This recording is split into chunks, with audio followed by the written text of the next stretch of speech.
Parasites, treating parasites. So signs and symptoms of parasites are the obvious one when you see a worm in the stool. Sometimes patients will send me a picture of that, like, hey, look at this. After they do a cycle of maybe some ivermectin for COVID, and they send me a picture of something. Yeah, something died. Yeah, something died. That happens. So that would be obvious, though. What are some other symptoms? Bloating, gas, GI. Bloating, gas, weight loss. Exactly. Irritability, rage. I mean, parasites can get in the brain and cause all kind of neurological symptoms too. Yeah. I was in the military. I know a guy who borax is really good for parasites. And then what is turpentine? Borax. Oh, we'll get the treatments in a minute. Let's go through the signs and symptoms first. And what about testing? How do you test for parasites? Well, you can do stool samples, but a lot of pathologists are going to miss stool samples. Okay? Correct. Yeah, they rarely show up in there. Yeah, they rarely do. They're useless. Yeah. No, they're not and useless, they're expensive. But, they're not that helpful. I think nobody wants to actually look at them. Is it that you should only really do those if it's kind of an acute GI, issue that you're having, like diarrhea, but for these chronic things that you're suspecting it, but more chronically, these are going to be more in the tissues, so it's not going to be shown up. Is that why? Exactly. I've used turpentine where one lady had a little worm come out of her eyeball, and the same day another guy had a worm come out of his neck. They're only about 0.5 millimeters, but I was really blown away by that. So these parasites are everywhere. They're not just they are. Oh Yeah. my gosh. What about do you use that much? No. None of these functional testing? I don't. I gave up. Yeah. Because I think everybody can benefit. Treat parasites. Yeah. Yeah. Exactly. The treatments, ivermectin, we know that one very well. Fenbendazole, I find that very effective for parasites. Yeah, I use both of those. I really like those, and I also like turpentine, believe it or not. Turpentine? Yeah, the Diamond G Forest Products turpentine is real turpentine. It comes from a pine tree, and I don't trust other brands.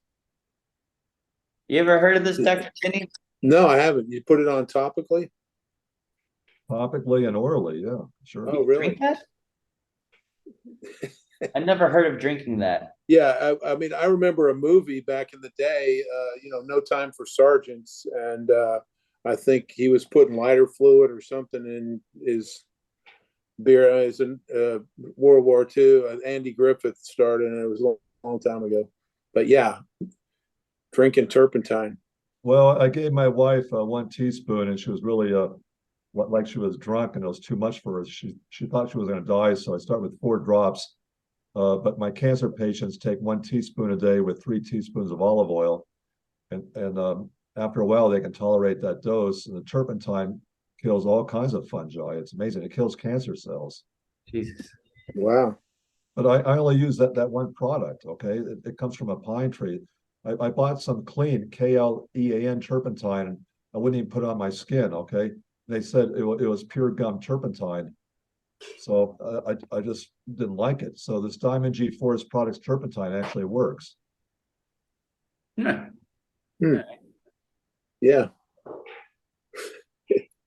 Treatment duration. So there's some suggestion you need to cycle these around the full moon. And there's some people Yes. you pulse it on occasion. Yeah, because they have They different build those biofilms around them, and they sequester so that they're, any type of medication can't break through there. They'll take heavy metals and build that biofilm around them, but supposedly they come out around the full moon, and we know people act crazier around the full moon. So we've been saying that for years. We've noticed that with patients. So there's probably something to that. So 3 days before, during, and after a full moon every month. Yeah. Turpentine and chlorine dioxide will actually kill biofilms. Who else here has some experience with the chlorine dioxide? I Well, have I personal do. experience with it, but taking it myself. Yeah, you tried it out, huh? Oh yeah.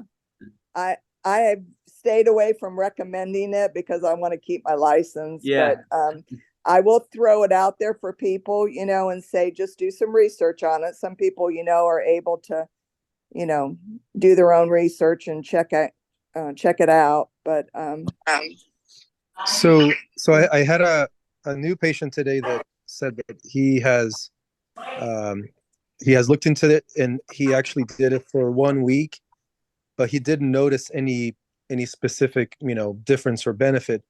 The yeah, the thing too is I don't think that he was necessarily targeting any specific thing. He was, you yeah, know, generally doing okay. So I mean, yeah. it's not something that you would do just for general vitality, right?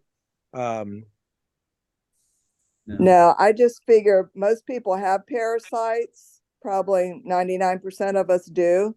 So killing off anything that may be there.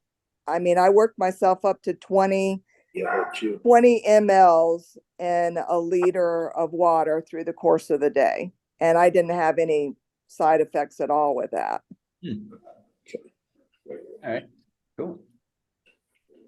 Very But good. that, but, but that's, I mean, people can be very sensitive to that and have a lot of herzing, even with, you know, a couple of drops. So you have to go, you never know how somebody's going to respond. So you always want to start super low. Yeah. And then, you know, if they do start having symptoms, you know, then back down on the dose and work their way back up again. Right. I've got one patient that can't even take 3 drops of chlorine dioxide, so he's on 2 drops a day. Yeah.